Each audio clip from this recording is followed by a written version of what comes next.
صحبت، کسی کے ساتھ رہنا، کسی کے پاس بیٹھنا،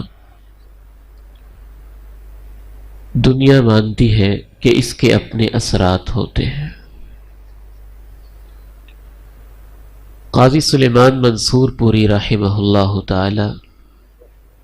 اپنے عہد کے ایک عظیم انسان تھے، رحمت للعالمین۔ جس محبت کے ساتھ سیرت کے اوپر انہوں نے عظیم کتاب لکھی، یہ انہی کا خاصہ تھا۔ ان کے دور میں ایک ہندو شخص نبی کریم صلی اللہ علیہ وسلم کی شخصیت کے اوپر بہت سارے اعتراضات وارد کرتا ہے۔ قاضی سلیمان منصور پوری رحمہ اللہ تعالی اس کو جواب دیتے ہیں، اور اس کے ساتھ ساتھ حسن سلوک، حسن اخلاق،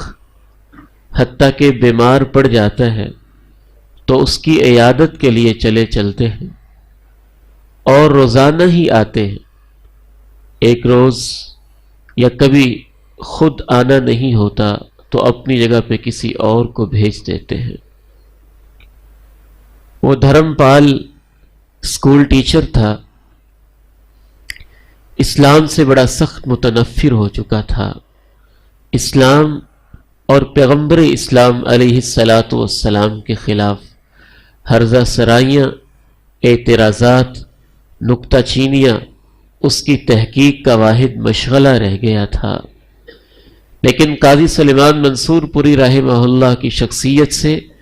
ان کے اخلاق سے متاثر ہو کر اللہ رب العزت اس کی ہدایت کا ایسا سامان پیدا کرتے ہیں کہ مولانا اسحاق بھٹی رحمہ اللہ،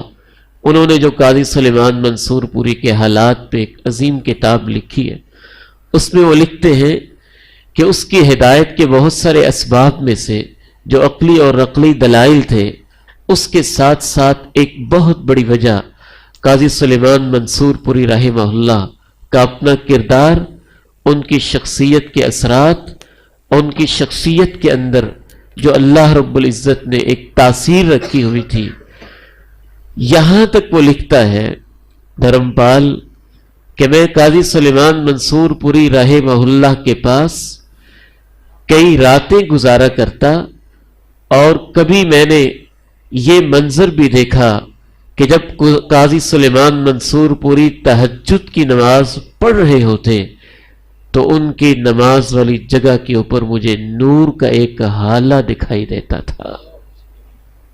جس سے میری شخصیت کے اندر ایک تبدیلی پیدا ہوگی۔ اور وہی دھرمپال جو متعصب ہندو تھا، اس قاضی سلیمان منصور پوری رحمہ اللہ کی صحبت اور ان کی رفاقت اور ان کے ساتھ رہنے سے غازی محمود بنا، اور اس نے دین اسلام کے لیے بڑی خدمات سر انجام دی۔ اللہ تعالیٰ نے اس کے دل کی دنیا کو بالکل بدل کے رکھ دیا۔ مولانا اسماعیل سلفی رحمہ اللہ تعالی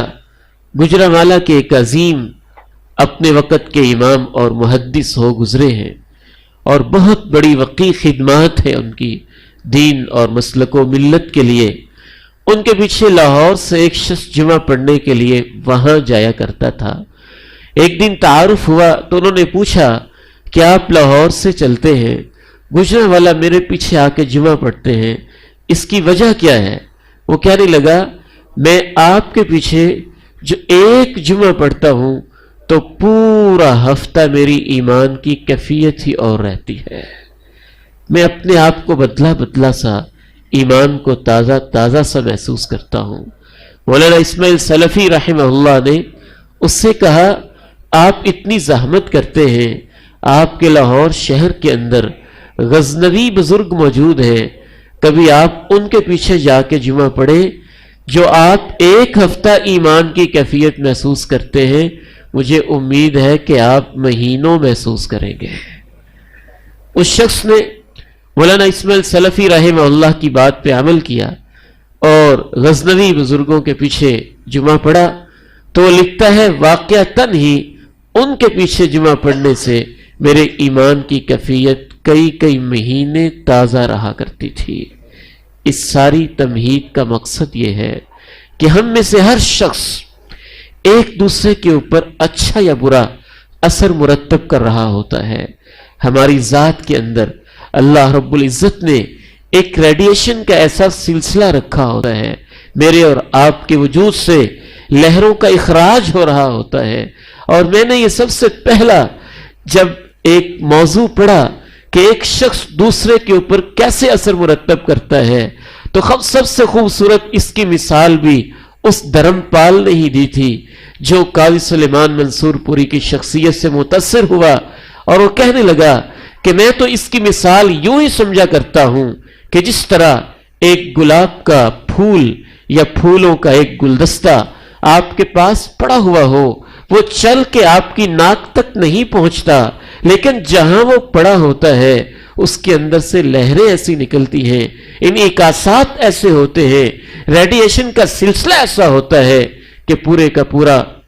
ماحول معطر ہو جاتا ہے اور آپ کو ایک تازگی اور ایک فرحت محسوس ہو رہی ہوتی ہے. وہ کہتا ہے اس سے بھی واضح مثال وہ سورج ہے جو ہم سے 9 کروڑ میل کے کم و بیش فاصلے کے اوپر طلوع ہوتا ہے، اور اتنے لمبے فاصلوں کے باوجود جب وہ اپنے اندر کی لہریں خارج کرتا ہے تو پوری زمین تک وہ اپنے اثرات مرتب کر رہا ہوتا ہے. ہمارے جسم کے اندر تک اس کی حرارت پہنچ رہی ہوتی ہے